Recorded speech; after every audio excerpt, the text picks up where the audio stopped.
আসসালামু আলাইকুম ভিউয়ার্স, কেমন আছেন সবাই? আশা করি আল্লাহর রহমতে ভালোই আছেন। আমিও ভালো আছি আলহামদুলিল্লাহ। আজ আমি আপনাদের সামনে দেখাবো বিরিয়ানি রান্না। তো এই বিরিয়ানি রান্না আমার কাছে খুব পছন্দের একটি রান্না। এটা রান্না করতে ভালোই লাগে এবং খেতে তার থেকে আরও বেশি ভালো লাগে। তো এই বিরিয়ানি রান্নাটা ফুল প্রসেসটা আমি আপনাদেরকে দেখাবো। এখানে বিরিয়ানি রান্নার সাথে রোস্টও রান্না হবে। তো এই বিরিয়ানি রান্নাতে গোশত নেওয়া হয়েছে, গরুর গোশত 2 কেজির একটু বেশি নেওয়া আছে এখানে গরুর গোশতটা। তো প্রথমে বিরিয়ানি রান্নার সমস্ত মশলাগুলো রেডি করে নেওয়া হয়েছে। এখানে সামনে সমস্ত মশলাগুলো রেডি করে নেওয়া হয়েছে। তো ভিউয়ার্স, আপনারা প্রায় বিরিয়ানি রান্না বিভিন্ন ভিডিওতেই দেখবেন, বিভিন্ন না, এখন প্রচুর ভিডিও আছে যেগুলো প্রায় 1 লাখেরও কাছাকাছি হতে পারে।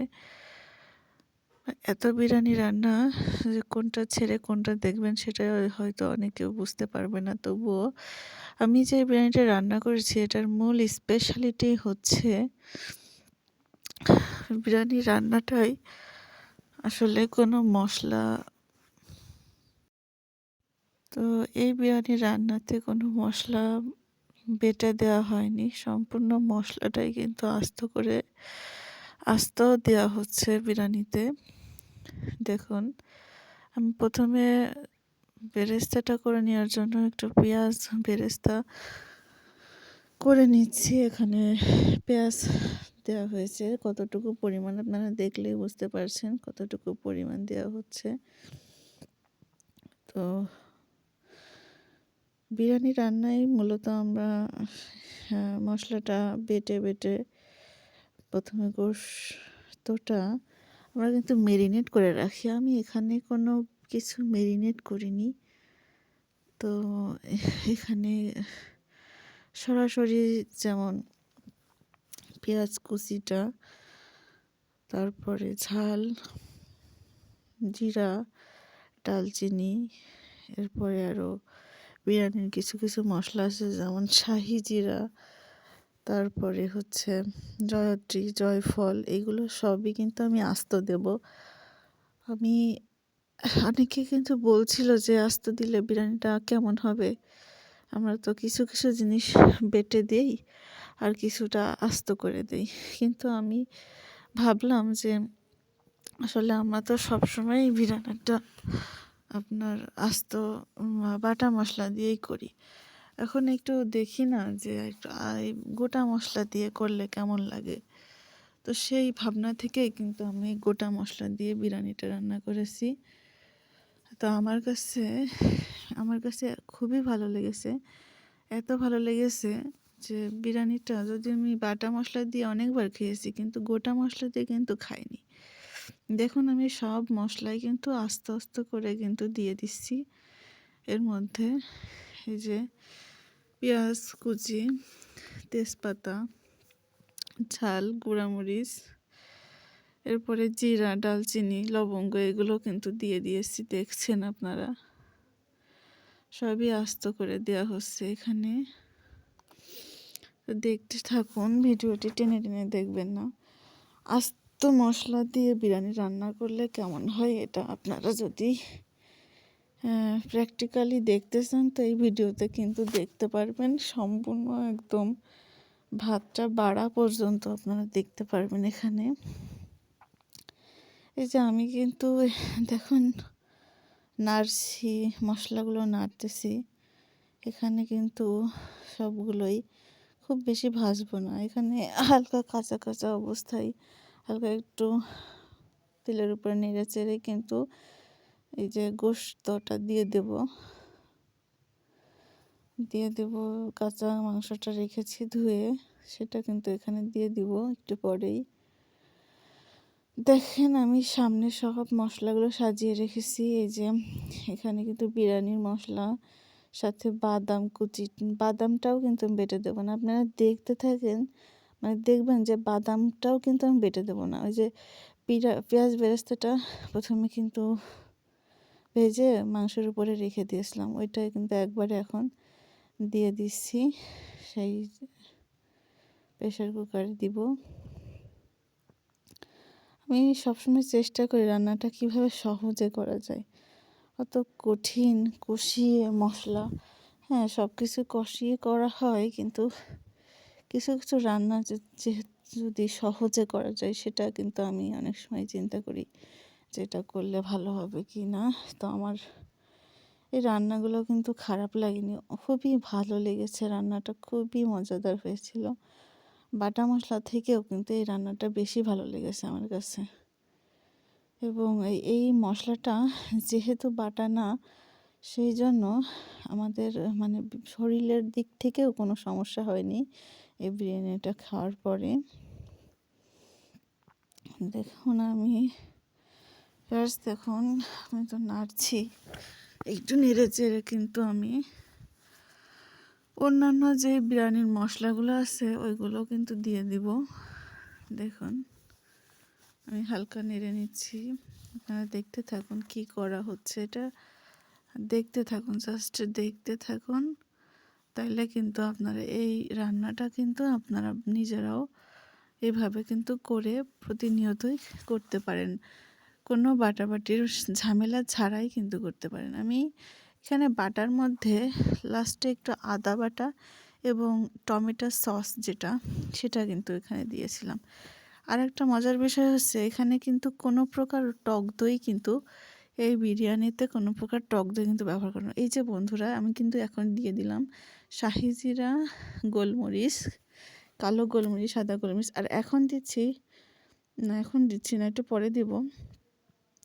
এই যে মরিচের গুঁড়া আর লবণটা দিয়ে দিলাম, আর কিছুক্ষণ আগে জয়ত্রী, শাহি জিরা এবং গোলমরিচ এগুলো দিয়েছি, সাথে একটু আচ্ছা এই যে বাদাম, আমি কিন্তু বাদামটাও কিন্তু বাটবো না, এটা আস্তই দিয়ে দিব। তো ভাববেন যে বাদাম আবার আস্ত দেয় কি না। বাদামটা কিন্তু ভাতের সাথে যখন মুখের মধ্যে যাচ্ছিল বেশ খুবই স্বাদ লাগছে, মানে খুবই মজাদার একটা ফ্লেভার পাচ্ছিলাম। তো এভাবে কিন্তু বিরিয়ানি রান্নাটা করলে মানে আপনারা কল্পনা করতে পারবেন না যে কেন এত ভালো লাগছে কেন। এটা তো কোনো কিছু মশলা বেটে দিইনি, তারপরেও কিন্তু এই যে আমি মাংসটা রান্না করছি না, এর মধ্যে কিন্তু মশলাটার ফ্লেভার যতটুকু নেওয়ার সেটা কিন্তু মাংসটা নিয়ে নেবে, সুতরাং বাটার কোনো প্রয়োজনই নাই। খালি খালি বেটে সময় নষ্ট করা, পরিশ্রম এগুলো করার কোনো দরকার নাই। তো আপনারা এইভাবে একদিন করে দেখবেন। দেখুন, দেখতে থাকুন আমি কিভাবে করছি এখন। আচ্ছা দেখুন যে এই কিশমিশ এবং যে বাদাম কুচি যে হচ্ছে পেস্তা বাদাম আছে যেটা আর কি, সেইটা কিন্তু আমি দিব, এটাও কিন্তু মাংসের মধ্যে দিয়ে দিব। তো গোশতটার মধ্যে এখন দেখুন যে কাঁচা বাদামগুলো দিয়ে দিলাম আস্ত, জাস্ট আমি কিন্তু খালি ধুয়ে রেখেছিলাম। এই যে কিশমিশটাও তো কিন্তু দিয়ে দিচ্ছি, কিশমিশ এবং হচ্ছে বাদাম, পেস্তা বাদামটা কুচি কুচি করে কেটেছিলাম একটু, সেটা কিন্তু দিয়ে দিলাম। তো এখন একটু নাড়াচাড়া করব। আমি কোনো রকম কষানো কোনোভাবেই কষাইনি কিন্তু রান্নাটা, হালকা একটু নাড়াচাড়া করেছি আর কি। কোনো মাংসটা এভাবে কিন্তু নেড়েচেড়ে রান্নার পর্যায়ে নিয়ে যায়নি। আমি এখনই শীষ দিয়ে দেব। আমি রান্নার প্রসেসটা হচ্ছে ম্যারিনেটটা সব কিছু একসাথে ম্যারিনেট করে চুলার উপরে দিয়ে হোক বা চুলায় না দিয়ে হোক। এই যে আমি টমেটো সসটা এখন দেব না, কারণ এটা বাড়িতে বানানো টমেটো সস, আমার আম্মু বানিয়েছিল। এই টমেটো সসটা কিন্তু আমি এখানে দেব, কিন্তু যে এটা হচ্ছে ডিপ ফ্রিজে ছিল বলে খুবই মানে শক্ত হয়ে আছে, এই কারণে আর কি দেওয়া হচ্ছে না। একটু নরম হইলে আমরা হচ্ছে টমেটো সসটা এর মধ্যে দিয়ে দেব। তো দেখুন আমরা কিন্তু অনেকজন মিলে এখানে বসে আছি, শুধু রান্নাটা এখানে দেখানো হয়েছে। তো এখানে আমার খালামণি আছে, খালাতো বোন আছে, আমার মা আম্মু আছে, আমার মেয়ে আছে এখানে। তো আমরা কিন্তু সবাই একসাথে অনেক মজা করেই কিন্তু রান্নাটা করছিলাম। অনেকটা পিকনিক বলতে পারেন। সবাই একসাথে হইলে যেটা হয় সেই রকম করে আমরা কিন্তু অনেক মজা করে রান্নাটা করছি সবাই মিলেমিশে। তো দেখুন বন্ধুরা, রান্নাটা কিন্তু বেশ, এখানে বিরিয়ানিতে কিন্তু হলুদ ইউজ করা যায় না, গুঁড়া হলুদ এটা কিন্তু দেয় না, ঝালের গুঁড়োটা দেওয়া যায়। তো আমি যেহেতু গোলমরিচ কাঁচা মরিচটা বেশি করে দিয়েছি, মোটামুটি মিডিয়াম স্বাদ মতন যে যেমন খায়। তো গোলমরিচটাই কিন্তু অনেকটাই ঝাল ফ্লেভার হয়ে যায়, কাঁচামরিচ এবং গোলমরিচ। এখানে কিন্তু খুব একটা বেশি হচ্ছে শুকনা মরিচের গুঁড়াটা ইউজ করা হয়নি। দেখুন সব কিছু দিয়ে দেওয়ার পরে আমি কিন্তু এখন শীষ দেব। একটা হুইসেল, অনেকগুলো হুইসেলই দেব। গরুর মাংসটা বেশ ভালো ছিল, এই যে লবণ আর একটু দিয়ে দিচ্ছি। ভালো ছিল এই জন্যই বলছি যে মাংসটাই বেশি তেল ছিল না, জাস্ট যতটুকু থাকার প্রয়োজন সামান্য পরিমাণে তেল ছিল। এবং মাংসটাই অনেক সুন্দর মচমচা, যে হাড়গুলো বলে না সিনার হাড়, এই ধরনের হাড় কিন্তু মাংসটার মধ্যে ছিল, যার কারণে অল্প অল্পতেই মাংসটা কিন্তু মানে ওজন 2 কেজি হয়ে গিয়েছিল। আর যদি হাড়গুলো একটু কম দিত হয়তো আর একটু বেশি হতো মাংস। যাই হোক, কোনো ব্যাপার না। আমরা 2 কেজি মাংসের 2 প্যাকেট চাল দিব, অর্থাৎ 2 কেজি চাল 2 কেজি মাংস। অনেকে বলে হচ্ছে 2 কেজি চালে আরও বেশি মাংস দেওয়ার দরকার, কিন্তু অনেক সময় কিন্তু এরকমটা হলেও রান্নাটা বেশ ভালোই কিন্তু হয়। বেশি মশলা, অতিরিক্ত মশলাতে কিন্তু রান্নার মজা নষ্ট হয়ে যায়। তো এই যে দিয়েছি যা, তাতে কিন্তু বেশ ভালোই কিন্তু লাগছিল বিরিয়ানিটা। সবাই খেয়ে খুবই প্রশংসা করছিল এবং সবাই, আমার তো যেই ভাইটা আছে খালামণির ছেলে, সে তো অনেকবার খেয়েছে, অর্থাৎ ওর মুখে খুবই স্বাদ লাগছিল। ও বলছিল আমার গোশতের দরকার নেই, আমি ভাত হইলেই আমার অনেক বেশি মজা লাগবে, ভাতই বারবার খাচ্ছিল। তো শুধু ও না, আমি নিজেও খুব বিরিয়ানি লাভার্স। তো আমিও কিন্তু খেয়েছি মোটামুটি ভালোই। এই বাড়ির সকলেই কিন্তু বিরিয়ানিটা খেয়ে খুবই প্রশংসা করছিল, খুবই মজা হয়েছিল বিরিয়ানিটা। দেখুন এখন আমি শীষ দিচ্ছি, আগুনটা জ্বলছে। তো রান্নাটা এখানে কিন্তু কুকিং হয়ে যাবে। এখানে এই যে গোলমরিচ, শাহি জিরা কিছুটা, এগুলো কিন্তু আছে বাটিতে। এই যে আপনি দেখছেন এখানে যে টমেটোর সস 2টা এখানে কিন্তু রাখা হয়েছে, এটা দিয়ে দেওয়া হবে। শীষটা হয়ে গেলে কিছুটা পরে কিন্তু আবার মাংসটা যখন খুলবো, খুলে দেখার পরে যে দেখব যে কি আসলে কি কেমন হয়েছে মাংসটা। তো দেখতে থাকুন বন্ধুরা। তো এই ফাঁকে আমি কিন্তু মাংসটা ওদিকে চড়াই দেওয়ার পরে আমরা পেঁয়াজ কুচি, এখানে রোস্টের জন্য এগুলো ব্লেন্ডার করা হবে, রোস্টের জন্য ব্লেন্ডার করা হচ্ছে। তো দেখতে থাকুন। তো এখানে হচ্ছে যা যা রোস্টের জন্য ব্লেন্ডার করব, এই যে কাঁচা টমেটো দেখতে পাচ্ছেন, জিরা, এগুলো সবই রোস্টের মধ্যে দেওয়া হবে। তো প্রথমে পেঁয়াজের সাথে জিরা এবং আর কি দিই দেখুন,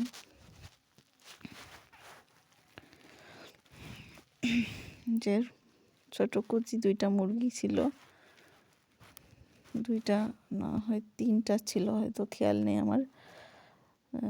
এই 3টা মুরগি কিন্তু আমি, আর এই যে এখানে রোস্টেও কিন্তু বিরিয়ানির যে মশলাগুলো, কালো জিরা, সাদা গোলমরিচ, কালো গোলমরিচ, ফল, জয়ত্রী এবং শাহি জিরা, এগুলোও কিন্তু রোস্টে দেওয়া হবে, দিতে হয়। বিরিয়ানির মশলাগুলোই রোস্টের মধ্যে ব্যবহার করা হয়। তো আমি আরেকটা মজার বিষয়, রোস্টের মধ্যে আমি কিন্তু বাদামটা ইউজ করিনি এবং টক দইটা ব্যবহার করিনি। এই দুইটা বাদে রোস্ট কেমন হয় আপনারা কিন্তু একটু খেয়ে দেখবেন। আমার কিন্তু খুব ভালো লেগেছে এই বিরিয়ানিটার সাথে এই রোস্টটা, বেশ বেশ মজা লেগেছে। অনেক সময় আমরা বেশি মশলা দিয়ে বেশি জিনিস খেলে মানে আমাদের শরীরের অবস্থা যে কী হয় আপনারা নিজেরাও জানেন। তো আমার এই কম্বিনেশনটা খুব ভালো লেগেছিল, হালকা পাতলা মশলা দিয়ে খাবার। তো যেহেতু রোস্ট করব তাই এগুলো ব্লেন্ডার করে নিচ্ছি। এই সবগুলো এই মশলাগুলো আমি ভাবলাম যেগুলো আস্ত রোস্টে তো দেওয়া যাবে না, কারণ আমাদের তো একটু মশলাটা গ্রেভিটা একটু ঘন না হলে মজা লাগবে না বিরিয়ানির সাথে। এই জন্য আমরা এগুলো বেশ বেটে নিয়েছি। এবার দেখুন আমরা একে একে আদা এবং আদার সাথে কিছুটা, আচ্ছা ব্লেন্ডার করার সময় আপনারা অবশ্যই একটা জিনিস মাথায় রাখবেন, সেটা হচ্ছে একটু পানি দিয়ে নেবেন। এতে ব্লেন্ডারটা করার সময় হয়, ব্লেন্ডারটা নষ্ট হয় কম।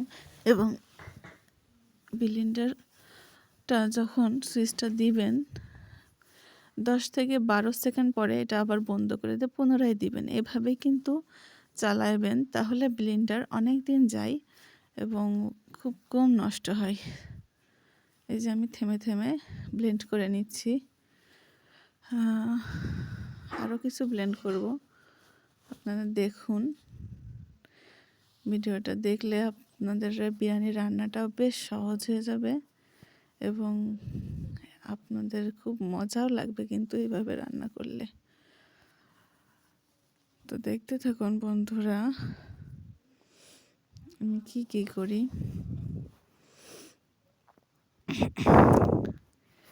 এখানে তো বিরিয়ানি রান্নার কোনো কিছু টেনে টেনে দেখানো হয়নি, যত কিছু যেভাবে বিরিয়ানিটা যে প্রসেসে রান্না করেছে সবটাই কিন্তু আপনাদের সম্পূর্ণ দেখানোরই চেষ্টা করেছি এই ভিডিওতে।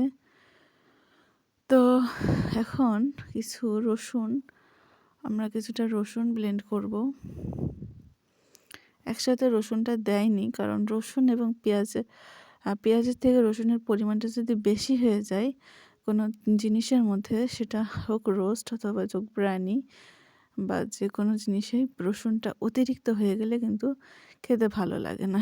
এজন্য পরিমাণটা যত ঠিক করে আমরা যাতে দিতে পারি, এই জন্য কিন্তু রসুনটা আমরা পরবর্তীতে আলাদাভাবে ব্লেন্ড করে এসেছি। যে আমার রসুন ব্লেন্ড করা শেষ, এজন্য এটা রাখলাম, এটা দেখানো হয়নি। তো সব বাটা শেষ হয়ে গেছে, ব্লেন্ডারটা সেট করে এখন আমরা খুলেছি। দেখুন আমাদের মাংসটা কিন্তু খুব সুন্দর দেখা যাচ্ছে। আমি এভাবেই মাংসটা রান্না করি সব সময়, যে সব কিছু একবারে আমি যেমন কষিয়েছি আজকে হালকা পাতলা, এমন কষায়ও কিন্তু আমি রান্না করি না। আমি সব কিছু একবারে দেওয়ার পরে এটা শীষ দিয়ে এরপরে একটু জাল দিই। জাল দিলে যখন তেলটা উঠে আসে তখন কিন্তু আমাদের রান্নাটা হয়ে যায়। তো এখন আমি এটাও কিন্তু এভাবেই করব। এখন মাংসটা যদি শক্ত থাকে আমরা আরেকটু শীষ দিয়ে নিতে পারি। আমি আরেকটু শীষ দিয়ে নিব, পরে শক্ত ছিল বলে এই জন্য শীষটা দেওয়া হবে আরেকবার। তো এ পর্যায়ে সেই টমেটো সসটা দেখুন আমি গলেছিল না প্রথমে, তো আমি একটু কাঁচা টমেটোও দিয়ে দিচ্ছি। এগুলো সবই আস্ত কিন্তু দিলে গলে যাবে। তো এই যে এবং আদা বাটাটাও এখন দিব, যেহেতু আদা বাটা ছিল না। রোস্টের আদা বাটাটা যখন হয়েছে এখন ওখান থেকে একটু ব্লেন্ড করা আদা বাটাটা এর মধ্যে অ্যাড করে দেব। এরপরে জাল দিতে দিতে দেখবেন মাংসটা খুবই সুন্দর একটু লোভনীয় দেখতে হয়ে যাবে এবং এ পর্যায়ে মাংসটা কিন্তু নামিয়ে রাখা হবে। তো বন্ধুরা আপনারা দেখতে থাকুন। তো এইভাবে দেখতে দেখতে কিন্তু আপনাদের কিন্তু বিরিয়ানি খেতেও ইচ্ছা করবে আমার মনে হয়, এবং সেই সাথে রান্নাটাও কিন্তু শিখে যাবেন। মানে আপনারা তো আমি জানি পারেন, তবুও এই যে আস্ত মশলা দিয়ে কেমন হয় এটা কিন্তু যদি কখনো না করে থাকেন তাহলে একবার অবশ্যই ট্রাই করবেন। খুবই স্বাদ লাগে, একটা আলাদা আলাদা মানে টেস্ট লাগে, যেটা কিন্তু অন্য টাইপের বিরিয়ানি রান্নাতে পাবেন না। তো এই বিরিয়ানিটাকে আপনারা তেহারিও বলতে পারেন। মূলত তেহারি এবং বিরিয়ানির কম্বিনেশনে এই বিরিয়ানিটা রান্না হচ্ছে। তো আমরা মূলত এইভাবে রান্না করাটাকে তেহারি বলে থাকি, তেহারি বলতে পারেন। আচ্ছা, দেখতে থাকুন বন্ধুরা, পরপর আমি কি করি।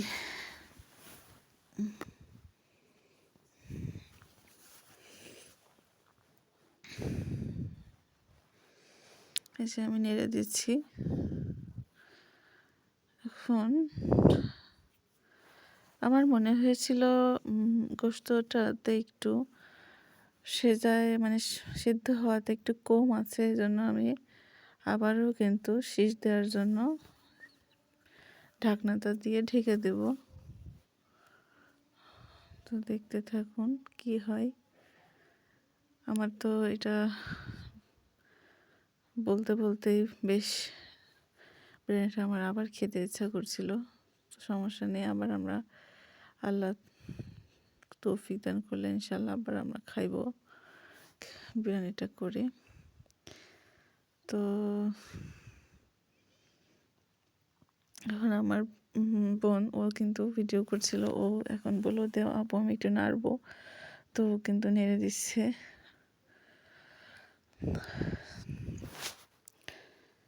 যে আমরা এই বিরিয়ানিটার গোস্তটা আর একবার শীষ দেবো, যেহেতু অনেক সুন্দর সুন্দর মচমচে হাড়ের মধ্যে আছে, এগুলো একটু নরম না হলে কিন্তু খেয়ে মজা হবে না। তো এখন বিরিয়ানিটা আবার ঢেকে দেবো কিছুক্ষণ পরেই, গোস্তটা ঢেকে দিব। এবং সেই সাথে পাশাপাশি আমরা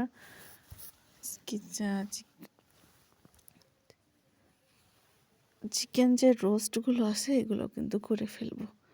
এই যে আমরা চিকেন রোস্টের জন্য কড়াইটা দিলাম, দেখুন। এই ফাঁকে আমরা রোস্টটাও কিন্তু শিখে যাব, খুব সহজে আমি করার চেষ্টা করেছি, যাতে আপনারা মানে অনেক সময় বিরিয়ানির রোস্ট এগুলো করতে আমাদের একটু কষ্ট হয়ে যায়, এগুলো কিন্তু হবে না।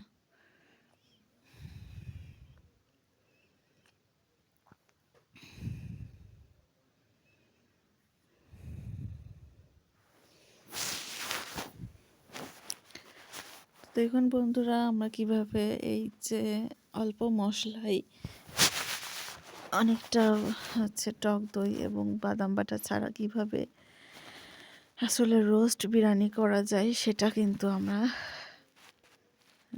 অনেক সময় ভাবি যে আসলে টক দই ছাড়া বা বাদাম ব্লেন্ড বা বাদামটা ছাড়াও কিন্তু মনে হয় রোস্ট করাই যায় না। কিন্তু এটা ছাড়াও যে রোস্ট হতে পারে, এটা কিন্তু সম্ভব। এবং সেটা যে এত দুর্দান্ত স্বাদ লাগবে, সেটাও কিন্তু আপনারা না করলে কিন্তু বিশ্বাস করবেন না। তো প্রথমেই রোস্টটা, যেহেতু মুরগিটা ভাজবো, কড়াইটা অতিরিক্ত সুন্দরভাবে তাপ দিয়ে না নিলে রোস্টটা লেগে যায়, এজন্য আমরা কড়াইতে রোস্টটা তাপ দিয়ে নিচ্ছি, কড়াইটা তাপ দিয়ে নিচ্ছি। বন্ধুরা দেখতে থাকুন কি হয়।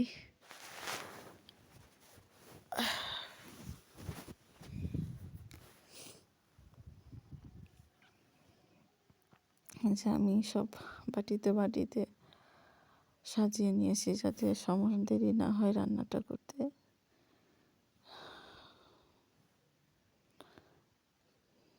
যদিও ভিডিও করতে করতে রান্না আমি নিজে ভিডিও করছিলাম না, আমার বোন ভিডিও করতেছিল, আমি রান্নাটা করছিলাম। তো এতে কিন্তু রান্নাটা একটু দেরি হয়েছিল, যদিও তবুও ভিডিওটা করতে পেরেছি, এই জন্য ভালো লাগছিল। যদি উপকার হয় আপনাদের এই ভিডিও দেখে, আমি মনে করি আমার অনেক ভালো লাগবে। এবং আপনারা দেখতে থাকুন যে আমি প্রথমে রোস্টের যেই বেরেস্তা আছে ওইটা কিন্তু করে নিয়েছি।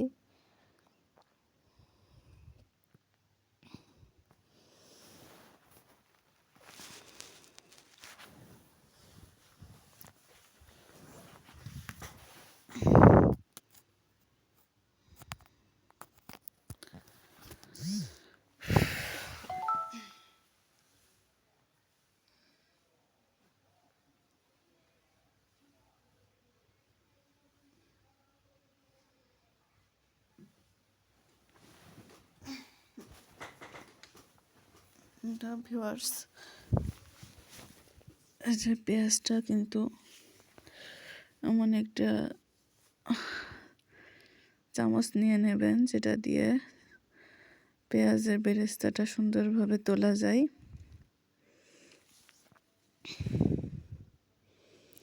রান্নাটা দেখতে কেমন লাগছে অবশ্যই কমেন্টে জানাবেন। রান্না দেখতে যেহেতু আমি নতুন ভিডিওগুলো করেছি, তো এই রান্নাগুলো আপনাদের যদি ভালো লেগে থাকে অবশ্যই আমাকে কমেন্টে জানাবেন কেমন লাগছে রান্নাটা দেখতে, বা রান্নাটা শিখতে কেমন লাগছে আপনাদের, এটা জানাবেন। এটা কিন্তু অবশ্যই জানাবেন। তো দেখুন বন্ধুরা, আমি বেরেস্তা হয়ে একটু লাল লাল হয়ে গেলে কিন্তু আমি বেরেস্তাটা তুলে নিব। বন্ধুরা আপনারা স্কিপ না করে দেখতে থাকুন।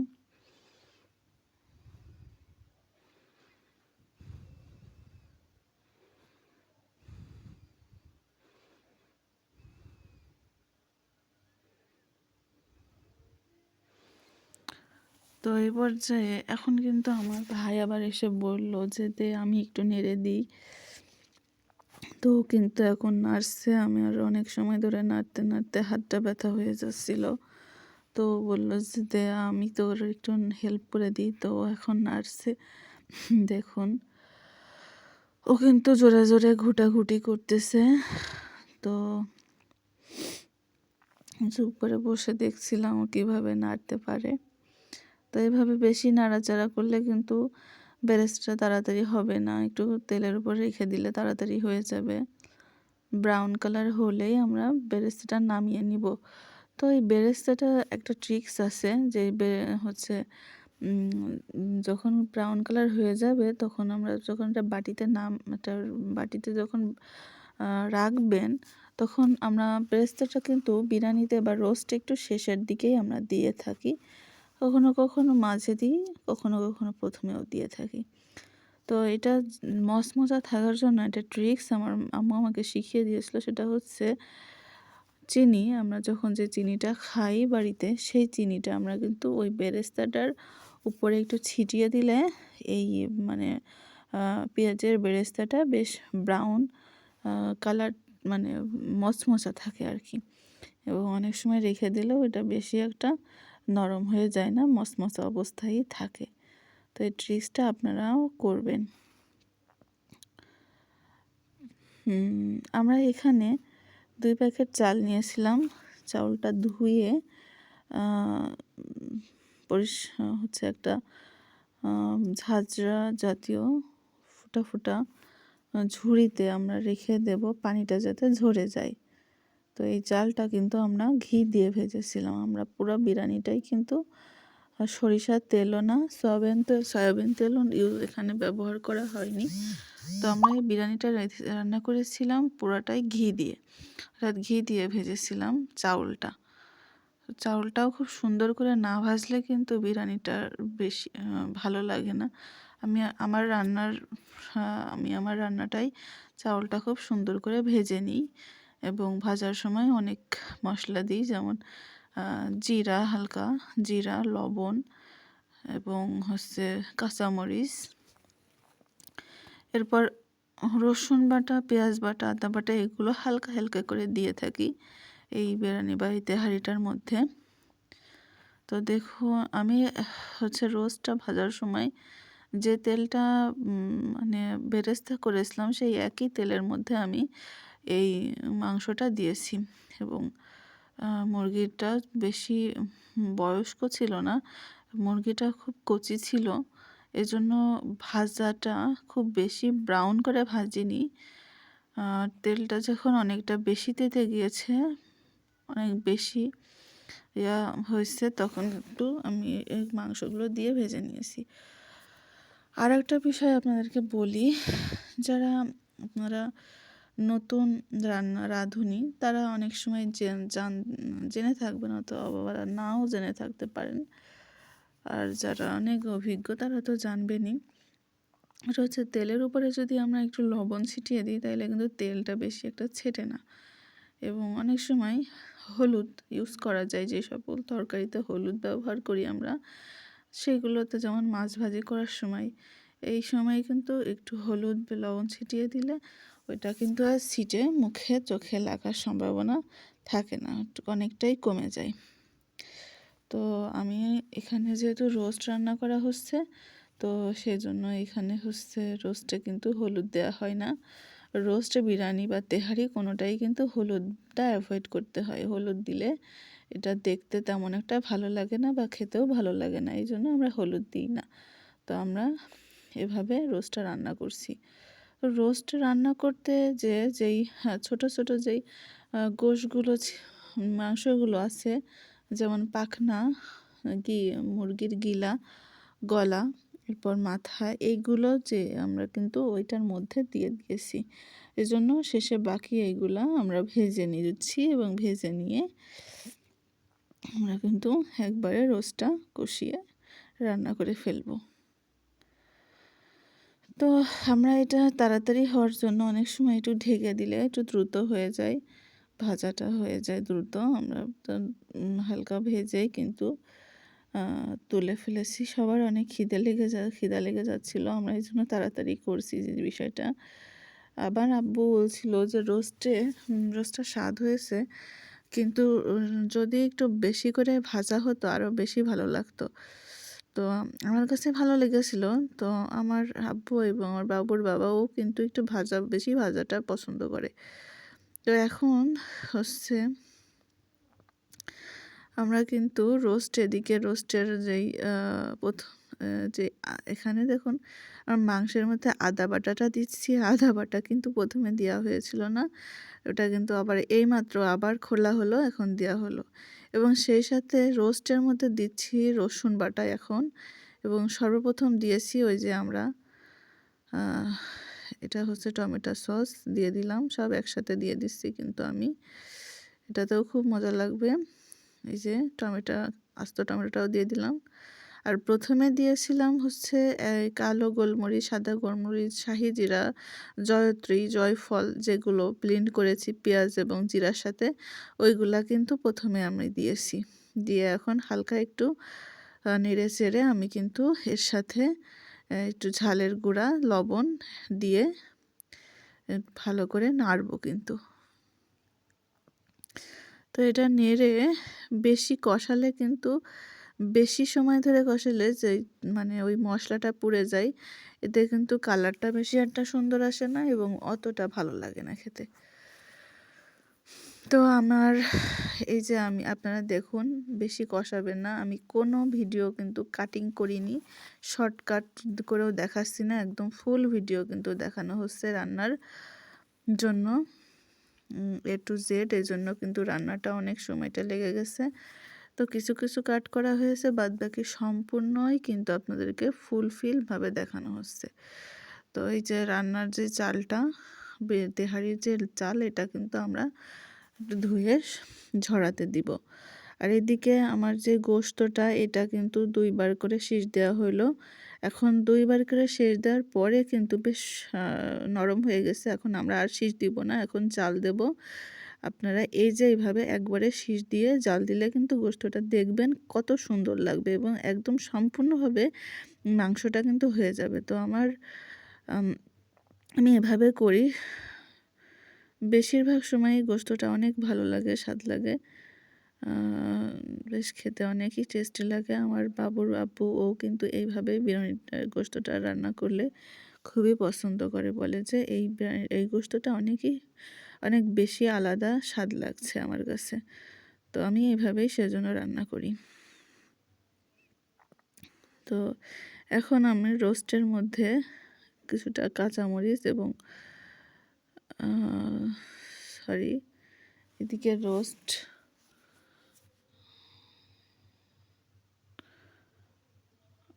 এখানে হচ্ছে আপনাদের এইটা আবারও হচ্ছে দেখানো হচ্ছে, এটা ভিডিও ক্লিপটা পুনরায় এখানে দেখাই দিছি।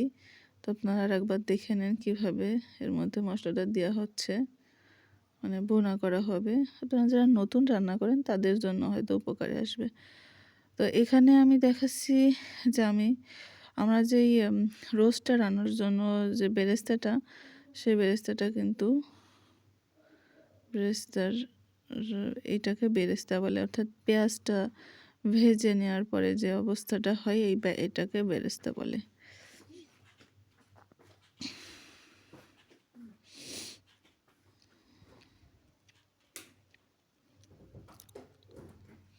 তো এই যে বেরেস্তার মধ্যে যে চিনিটা ছড়িয়ে দেওয়া হচ্ছে, যেটা বলছিলাম যে বেরেস্তা, পেঁয়াজের বেরেস্তা যদি আমরা চিনি ছড়িয়ে দিই, আমার আম্মু কিন্তু এটা দিচ্ছে এখন। তো এটা দিলে পরে বেরেস্তাটা যেখানে দেওয়া যায় সেই জিনিসটা অনেক টেস্টি হয় এবং এই বেরেস্তাটাও বেশ ঝরঝরা হয়ে থাকে। এই রান্নাগুলো দেখতে কিন্তু আমার খুব মজা লাগে। আপনাদের কেমন লাগে অবশ্যই বলবেন।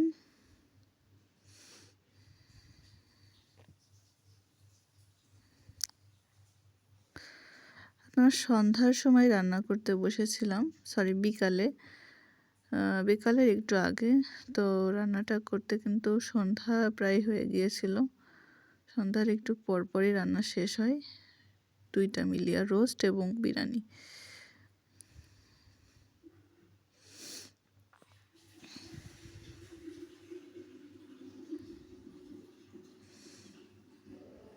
আমি রোস্টে যে রিভিউটা করছি ওইটাই আবার দেখানো হচ্ছে, এটা অন্য কোনো কিছু রান্নার জন্য না, কিন্তু একই জিনিস বারবার দেখানো হচ্ছে এখানে। তো আপনারা ধৈর্য সহকারে দেখছেন, এর জন্য আপনাদের ধন্যবাদ। ধৈর্য সহকারে দেখতে থাকুন এবং দেখুন কিভাবে আমরা রোস্ট এবং বিরিয়ানি এই রান্নাটা পুরোপুরি শিখে যান। তাইলে আপনাদের কিন্তু বিরিয়ানিটা রান্না এবং রোস্টটা কিছুদিন পরপরই কিন্তু আপনারা এভাবে সহজে রান্না করে খেতে পারবেন। তো দেখুন আমি রোস্টে কিন্তু কোনো প্রকার বাদাম বাটা বা টক দই কিন্তু দিইনি।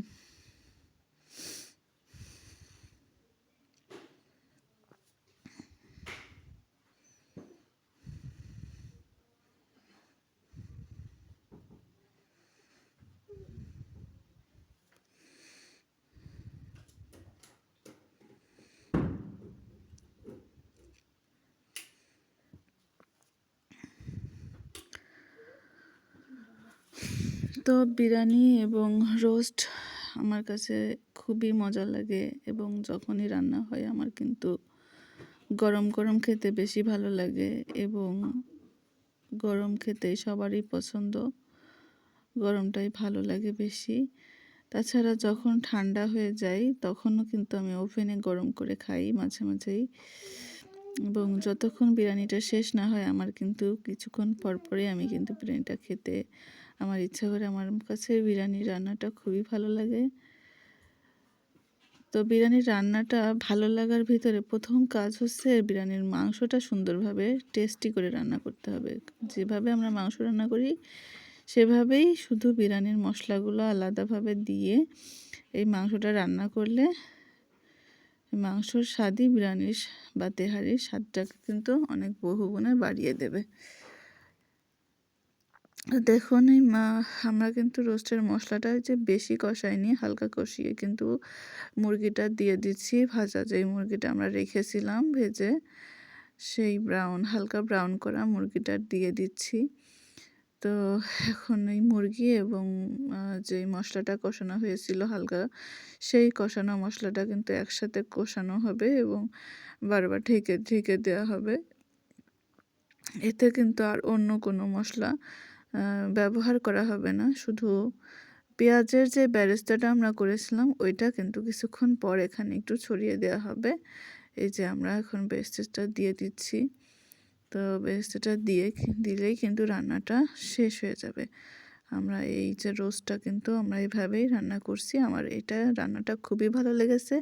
এভাবে সহজেই কিন্তু বেশি মশলা না দিয়ে কিন্তু আপনারা অবশ্যই রান্না করতে পারবেন এবং রান্নাটাও আপনাদের শরীরের জন্য, যাদের গ্যাস্ট্রিক বা আলসার বা বেশি মশলাযুক্ত খাবার খেলে সমস্যা হয়, এরা কিন্তু এই হালকা পাতলা মশলা দিয়ে রান্নাটা করে সহজেই কিন্তু খুব দ্রুত রান্না করে কিন্তু খেতে পারবেন।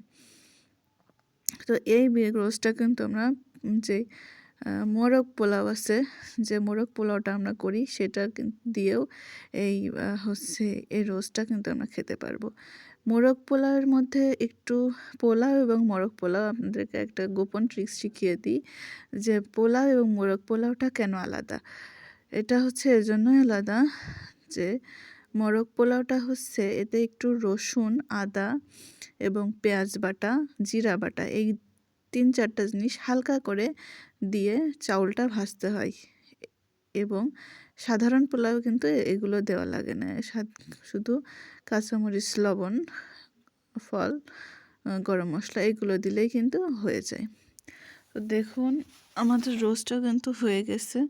আমরা যেই বাটিতে বাটা ব্লেন্ড করা যে মশলাগুলো ছিল সেগুলো কিন্তু একটু ধুয়ে আমরা দিয়ে দিচ্ছি। এগুলো ফেলিয়ে না দিয়ে অপচয় খালি এগুলো ফেলাই দেওয়ার কোনো দরকার নেই। এগুলো ধুয়ে ওই তরকারিতে দিয়ে দেবেন, তরকারির স্বাদও বাড়বে এবং এই পানিটা খালি পানির থেকে এই পানিগুলো দিলে কিন্তু বেশ ভালো লাগবে। তো আমরা কিন্তু এখন এই যে মাংসটা সিদ্ধ হয়ে গেলে আমাদের রান্নাটা কিন্তু কমপ্লিট হয়ে যাবে। তো ওইদিকে আমাদের মাংসটা কিন্তু হয়ে গেছে, গরুর মাংস, আর এদিকে রোস্টটাও হয়ে যাচ্ছে। এরপরেই কিন্তু আমরা আসল যেই রান্না সেটা হচ্ছে বিরিয়ানি, চাউল বা ভেজে কিন্তু আমরা গোশতটা কম্বিনেশন করে কিন্তু আমরা নামিয়ে ফেলবো এবং আমাদের বিরিয়ানি রোস্ট হয়ে যাবে। তো বন্ধুরা ধৈর্য ধরে দেখতে থাকুন, দেখার পরে আপনারা কিন্তু সেই লোভনীয় স্বাদের বিরিয়ানি এবং রোস্টটা খেতে পারবেন বা দেখতে পারবেন। তো এই যে দেখুন আমরা কিন্তু গোশতটা দেখাচ্ছি যে কেমন দেখা যাচ্ছে, আমরা জাল দিচ্ছি। এখন আমার মনে ছিল না, মনে হয় আরও একবার শিষ দিয়েছি। যাই হোক, যতক্ষণ গোশতটা বেশি সিদ্ধ না হবে আমরা কিন্তু শিষ দিতে পারি, সমস্যা নেই। এতে মশলাটাও ভালো করে আমরা একটু পানিও অ্যাড করেছিলাম যাতে গোশতের পানিটা শুকিয়ে যায়, এজন্য পানি দিয়েছিলাম যাতে গোশতটা তাড়াতাড়ি সিজে যায় এবং একটু ঝোলটা একটু বেশি হয়। এই জন্য হালকা পানি অ্যাড করে আমরা শিষ দিয়েছি। তো আমরা একটু চেখে দেখতেছিলাম যে কেমন লাগে। তো চাখার পরে তো আমার বোন বলল, আপু খুবই ভালো লাগছে, খুব জোস হয়েছে, খুব স্বাদ লাগছে, আমাদের তো আর তর্স হচ্ছে না, আমরা খুবই খিদা লাগছে, কখন খাবো, এই সবাই মিলে এখন খাওয়ার জন্য তো খুব ব্যস্ত হয়ে গেছে। তো এখন কি করার, না হইলে তো খাওয়া যাবে না। তো দেখুন আমরা কিন্তু এখন চাউলটা ভাজবো, গোশতটা হয়ে গেছে, যে তেলটা উঠে গেছে এই জন্য তো কিন্তু আমরা গোশতটা নামাই রাখছি। এখন যেটা বলছিলাম যে চাউল ভাজা, আপনারা একটা জিনিস খেয়াল করবেন এখানে, সেটা আমরা কিন্তু এই তেহারিটা 2 ধরনের বাসনে রান্না করব, 2 ধরনের পাত্রে রান্না করব। এটা নন স্টিকের কড়াই এবং আমরা এইখানে যে চাউলটা দিব 2 প্যাকেট চাল, এটা ভাজতে ভাজতে অর্ধেক করে আমরা কিন্তু চাউলটা আবার একটা স্টিলের হাঁড়িতে, বড় হাঁড়িতেও দিব। তো 2 ভাবেই কিন্তু দেখানো হবে, কীভাবে 2 ধরনের পাত্রেই কিন্তু রান্নাটা দেখানো হবে। তো এই যে আমরা ঘি দিয়ে দিচ্ছি, ঘিটা কেনা হয়েছে দোকান থেকে, এটা বাড়িতে বানানো না, দোকান থেকে কিনে আনা ঘি।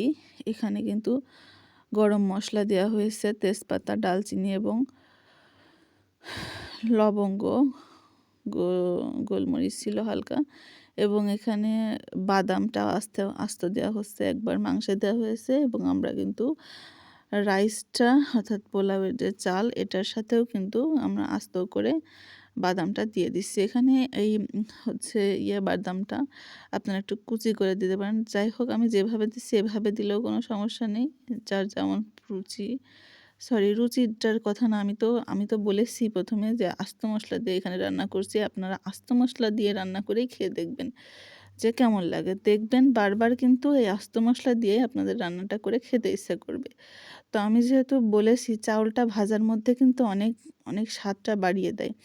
তো আমি কিন্তু এখানে চাউল ভাজাতে একটু রসুন বাটা এবং পেঁয়াজ বাটা এবং আদা বাটাটা ব্যবহার করব, যেটা কিন্তু এই চাউলটা ভাজতে যে স্বাদটা আসবে সেই স্বাদটা কিন্তু তেহারির স্বাদটাকে আরও বহুগুণে বাড়ায় দেবে।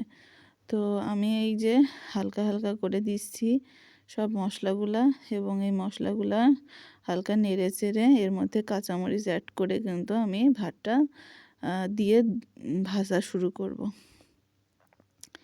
এই যে আমি আস্ত কাঁচামরিচটা দিয়ে দিচ্ছি।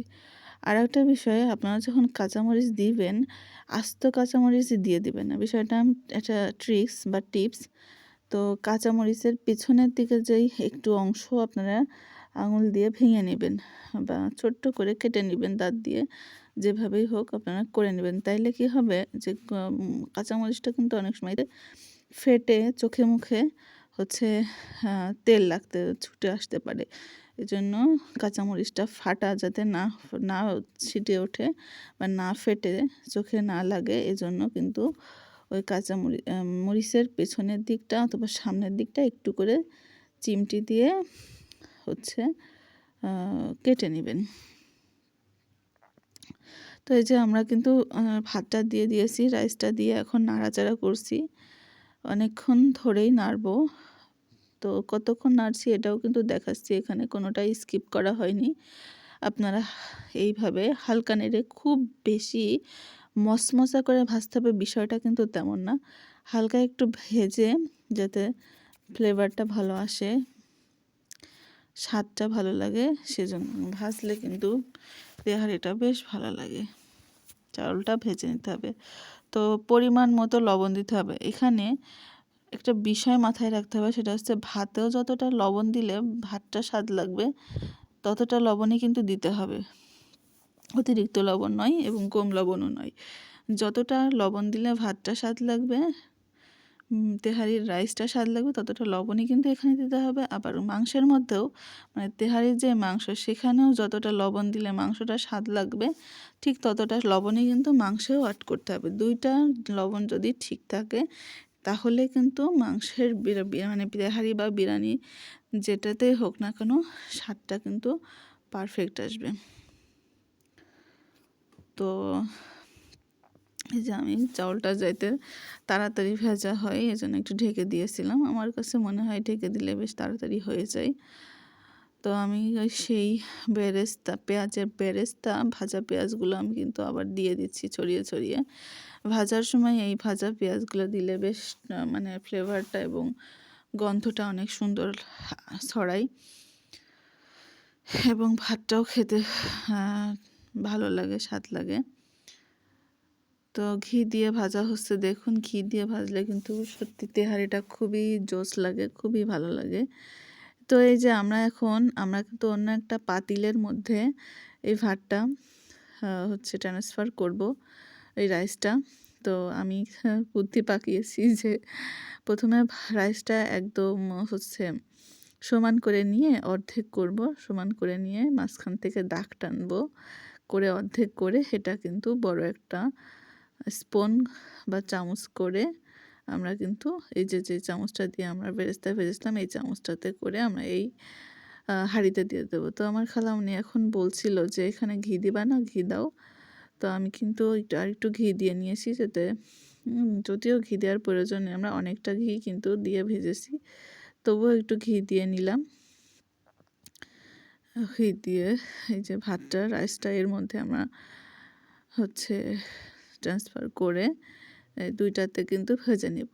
আমি ননস্টিকের ওইটাতেও ভাজবো, এই হাঁড়িতেও বা স্টিলের পাতিলটাতেও ভাজবো।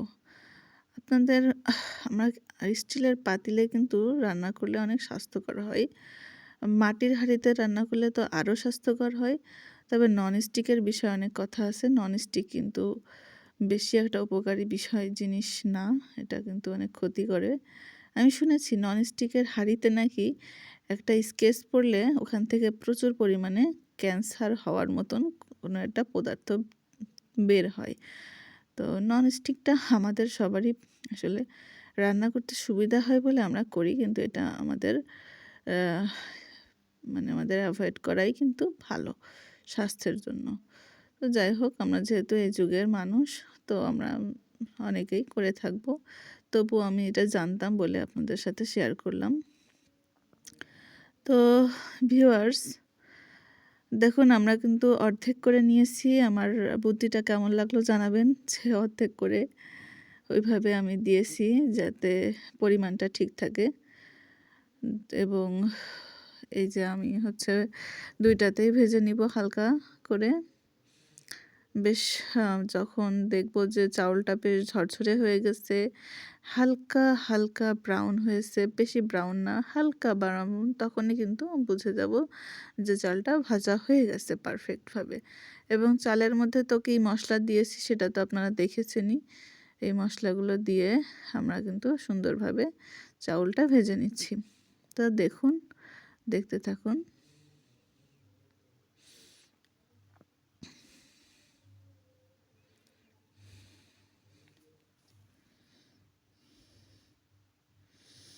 যে আমি বাকি যেই পেঁয়াজ বেরেস্তাটা ছিল সেটা কিন্তু এই হাঁড়ির পাতিলের মধ্যে দিয়ে দিচ্ছি।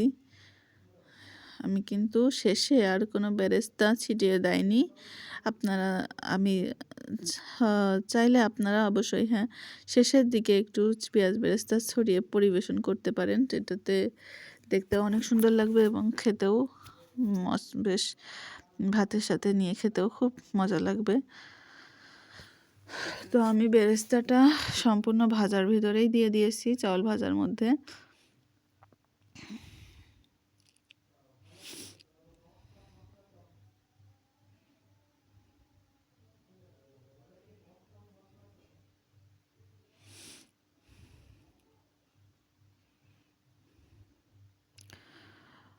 তো বন্ধুরা দেখুন, আমি কিন্তু কিছু আলু, আমাদের মনে ছিল না আলু ভাজতে, আমরা পরে কিন্তু আলু ভেজে নিয়েছিলাম একটু। আলুটা দিলে আমার কাছে তেহারিটা খুব মজা লাগে। আলু এর সাথে আলুটা আমরা ভেজে নিয়েছিলাম, হচ্ছে করে লবণ দিয়ে ভেজে নিয়েছিলাম। তো দেখুন এখন কিন্তু পানি দেওয়ার পালা। এই যে পানিটা, এটা কিন্তু পারফেক্টভাবে দিতে হয়। পানিটা যদি পারফেক্টভাবে না দেওয়া হয়, এটা কিন্তু খুবই গুরুত্বপূর্ণ। আমরা চাল নিয়েছিলাম 2 কেজি, 2 কেজির ডাবল পানি, অর্থাৎ 2 কেজিতে 8 পোয়া চাল থাকে। আমরা 8 পোয়ার চালে 8-এর বেশি, 8-এর দ্বিগুণ হচ্ছে 16 পোয়া পানি। তো 16 পোয়া পানি আমরা কিন্তু এখানে ব্যবহার করেছি। তো আমার আম্মু বলছিল যেহেতু গোশতের মধ্যে একটু ঝোল আছে, এজন্য একটু কম পানি ব্যবহার করতে। এখানে 15 পোয়া পানি ব্যবহার করা হয়েছে এবং পরে আস্তে আস্তে পানি দিতে দিতে কিন্তু 16 পোয়া পানি দেওয়া হয়েছে। তো অনেকে বলে যে পানি দেওয়াটা একবারে দিতে হয়, আসলে বিষয়টা তেমন না। এই একবারে দেওয়ার কোনো দরকারই নেই পানি। আমরা মানে যতটুকু মাংস তার বেশি, তার দ্বিগুণ হচ্ছে পানিটা অ্যাড করে, প্রথমে একটু কম পানি অ্যাড করতে হবে। অর্থাৎ 8 পোয়া পানিতে 15 পোয়া পানি দিয়েছি। 8-এর বেশি 16 হয়, আমি 15 দিয়েছি। এবং আবার যদি লাগে আমরা কিন্তু পানিটা অ্যাড করব। পানির মধ্যে লবণ দেওয়ার কোনো প্রয়োজন নেই, যেহেতু আমাদের গোশ এবং ভাতটা সঠিকভাবে লবণ দিয়ে আমরা রান্নাটা করেছি। যে আমরা পানিটা দিচ্ছি, 2টা পাতিলেই কিন্তু পানি দেওয়া হয়ে গেছে। এটাও পানি দেওয়া হয়েছে এবং ভাতটা অনেকটাই হয়ে হয়ে আসছে।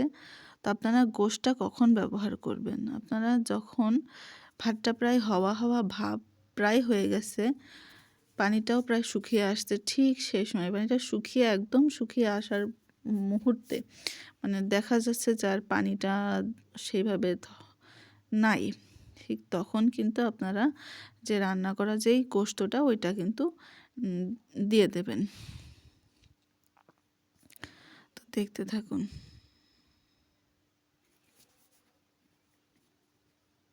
কিন্তু বারবার পানি দেওয়ার ভিডিওটা বারবার দেখানো হচ্ছে। এবং আমরা যে আলুটা ভেজেছিলাম ওইটা কিন্তু এখানে একটি কড়াইতে, আলুটা আমার কাছে আলু একটু বেশি বড় করে রাখলে বেশ ভালো লাগে, কিন্তু যেহেতু আমাদের আলু দিতে মনে ছিল না, তাই আমরা আলুটা একটু ছোট করে কেটেছি। আলু হচ্ছে গোশতের মধ্যে না দিয়ে ভেজে নিয়ে ভাতের মধ্যে দিলে কিন্তু আলুটা বেশ সিজে যাবে। এবং ভাত যখন হয়ে হয়ে পানি দিব, ঠিক তখন কিন্তু আলু দিলে আরও ভালোভাবে সিজে যাবে। তো আমাদের আলুটাও খুব সুন্দরভাবে সেদ্ধ হয়ে গিয়েছিল, তো কোনো সমস্যা হয়নি।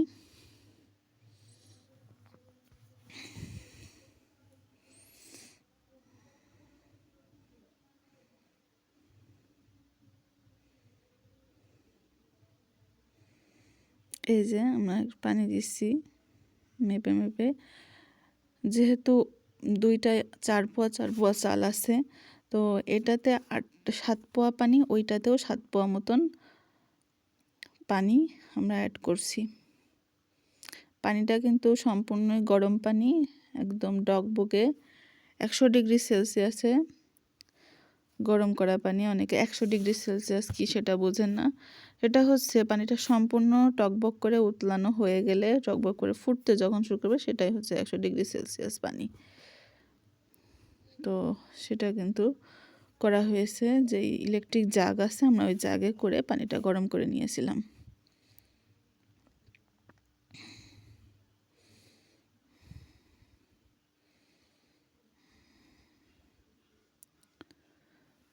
তো এই যে পানি দেওয়া হয়ে গেছে। আমরা কিন্তু গোশতটাও অর্ধেক অর্ধেক করে 2 পাতিলেই দিয়ে দিয়েছি। আমি বলেছি গোশতটা যখন হাঁড়ির পানিটা অনেকটাই শুকিয়ে আসে সেই টাইমে দেবেন, তাহলে বিরিয়ানি তেহারিটা অনেক বেশি স্বাদ হবে। বেশি পানি থাকতে কিন্তু গোশতটা অ্যাড করবেন না। ভাতটা যখন প্রায় হয়ে আসছে ঠিক তখনই তেহারির মধ্যে গোশতটা দেবেন, তাইলে অনেক ভালো লাগবে খেতে। এই যে আমরা একটু নেড়ে চেড়ে দিচ্ছি। অনেকে বলে যে এই যে যখন বিরিয়ানি শেষের পর্যায়ে পানি দেওয়া যাবে না, পানি দিলে পরে ভালো স্বাদ আসবে না, এগুলো কিন্তু কোনোটাই কিন্তু সঠিক না। এই যে আমরা কিন্তু পানি দিচ্ছি, এখন আমাদের কাছে মনে হয়েছিল, আমার খালামণি বলল যে একটু পানি দাও, আর একটু পানি হয়তো লাগবে।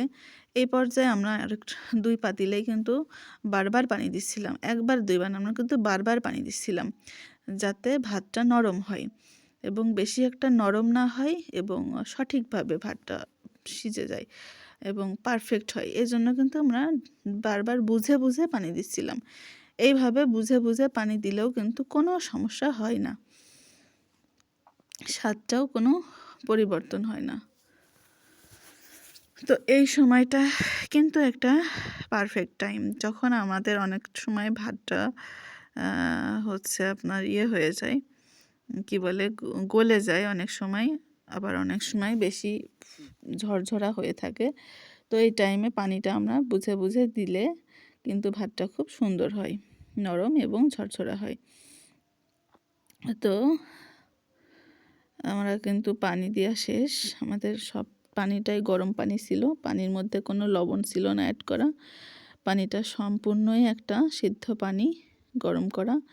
তো শেষ পর্যায়ে আমরা কিন্তু একটু ঘি দিচ্ছি, এই ঘিটাও কিন্তু শেষ পর্যায়ে আর একবার দিতে হয়। এভাবে দিলে কিন্তু বেশ স্বাদ লাগে। আপনারাও এই ঘিটা লাস্টে এবং ফার্স্টে দিয়ে রান্না করার চেষ্টা করবেন। তো আমরা যদি সরিষার তেল দিয়ে চালটা ভাজি, তাইলে ঘি অবশ্যই মাস্ট বি আমার এই রান্নাতে দেওয়াই লাগবে। আমার কাছে ঘিটাই হচ্ছে আসল বিষয়। সব মশলা, গোটা মশলা দিয়েছি এবং ঘিটা কিন্তু শেষের দিকে দিতে হবে। এটা কিন্তু রান্নার স্বাদটা বহু গুণে বাড়িয়ে দেবে। তো আমার রান্নায় আমি ঘি দিতে পছন্দ করি, আপনারা ঘি দিতে পারেন। আপনারাও ঘি দিবেন। এই রান্নাটার স্বাদ আসার জন্য অবশ্যই ঘি দিয়ে রান্না করবেন। তো আমি কিন্তু এখন সেই পূর্বের যেই ভিডিও সেটা এখন দেখাচ্ছি। মানে দেখুন, ভাতটা যখন হয়ে আসছিল, হয়ে গেছে প্রায়, তখনই কিন্তু আমরা আমাদের সেই রান্না করা যেই গোশতটা রান্না করা দেখিয়েছি প্রথম থেকে, সেটা কিন্তু আমরা দিয়ে দিয়েছি। অর্থাৎ ননস্টিকের পাতিলে অর্ধেক এবং স্টিলের পাতিলে অর্ধেক করে আমরা দিয়েছি গোশতটা।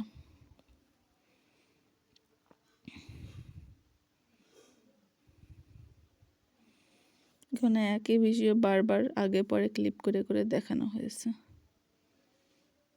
এই পাতিলে গোশত দেওয়া হয়েছে, এখানে হালকা একটু পানি অ্যাড করলাম।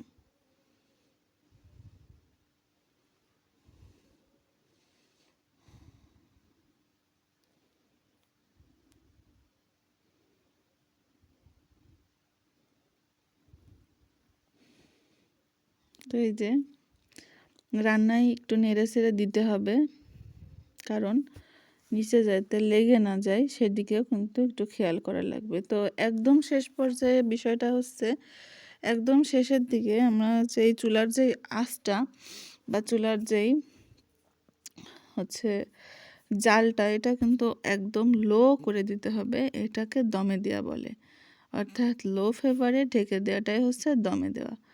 এবং আমরা এখানে দমে দেওয়ার সময় কোনো আটা ময়দা দিয়ে চারিদিক সিলগালা করে দেয়নি, এইভাবেই রেখে দিয়েছিলাম। ভাতটা কিন্তু হয়ে গিয়েছিল, তেহারিটা খুব সুন্দরভাবে কিন্তু হয়ে গিয়েছিল। তো দেখতে থাকুন বন্ধুরা, দেখতে থাকুন আপনারা, যে এখন যে কিন্তু খুবই লোভনীয় একটা সময় এসে গেছে। এই টাইমে কিন্তু অনেক সুন্দর একটা ফ্লেভার চারদিকে ছড়ায় এবং খেতে ইচ্ছা করে প্রচণ্ড আকারে। আমার তো এখন যে আমি ভয়েস দিচ্ছি, এখন কিন্তু আমার খেতে ইচ্ছা করতেছে। তো আপনারা দেখুন, এই যে বিরিয়ানির কালারটা কিন্তু আপনারা এখনই বুঝতে পারছেন। আমি কিন্তু সম্পূর্ণ গোটা মশলা দেওয়া সত্ত্বেও এখানে কিন্তু কালারটার কোনো হেরফের হয়নি। এবং সবশেষে যখন এই বিরিয়ানিটা রান্না হয়ে যাবে, তখন কিন্তু আপনারা ধরতেই পারবেন না যে এতে বাটা মশলা দেওয়া নাকি আস্তে আস্তে গোটা গোটা মশলা দেওয়া, এটা কিন্তু ধরতেই পারবেন না। দেখুন, গোটা মশলাতে স্বাদটা বেশি আসে, এর কারণ একটাই, সেটা হচ্ছে আস্ত মশলায় হচ্ছে মশলাটা সব জায়গায় মিশে যায়, বেশি মেখে যায়। কিন্তু গোটা মশলা যতক্ষণ রাইসের মধ্যে থাকে ততক্ষণ কিন্তু এদের মশলার শরীর থেকে ফ্লেভার ছাড়তে থাকে এবং ছাড়তেই থাকে। এজন্য ফ্লেভারটার গন্ধ এবং ফ্লেভারটার স্বাদ সম্পূর্ণ ভাতের সাথে মিশে যায়, শুধু ওর মধ্যে যেই অংশটা থাকে সেটা বাদে। তো এইটা হচ্ছে ভাতের মধ্যে একদম সম্পূর্ণ মিশে যায় না, এ কারণে কিন্তু ভাতটার রঙটাও সুন্দর থাকে, কালারটা অনেক ভালো আসে এবং স্বাদটাও খুব ভালো আসে। বেশি ঝাঁঝালো স্বাদেরও আসে না, আবার একদম যে ঝাঁঝালো না না বললে মানে যে তেহারির যেই স্বাদ, মেন যেই স্বাদ, এটা কিন্তু সম্পূর্ণটাই ওর মধ্যে চলে যায়। সুতরাং সব মিলিয়ে খুবই সুন্দর লাগে খেতে, খুবই সুন্দর লাগে। আমি তো খেয়ে পাগল হয়ে গিয়েছিলাম পুরাই, মানে এত ভালো লাগে। যাই হোক, আমাদের রান্নাটা কিন্তু হয়ে গেছে। এখন আমরা হচ্ছে এটার সাথে একটু স্যালাড কেটেছি, এটা হচ্ছে টমেটো শসা একসাথে করে একটা স্যালাড দিয়েছি। এবং এই যে রোস্টটা কিন্তু আমার ভিডিওতে আমি কোনো করিনি। এই যে আপনারা যেটা দেখছেন, রাইসটা কতটা সুন্দর, মানে রাইসটা দেখতেই যেন খেতে ইচ্ছা করছে এমন হয়েছে। দেখুন, গোশতও কিন্তু বেশ পরিমাণে ছিল এবং রোস্টটা কিন্তু এখানে আমরা সামনাসামনি যেটাতে দিয়েছি, আমি কিন্তু কোনো রকম যে বলে ফিল্টার বলে না, এগুলো করি নাই। সম্পূর্ণ অরিজিনাল কালারটা কিন্তু আপনারা দেখতে পাচ্ছেন।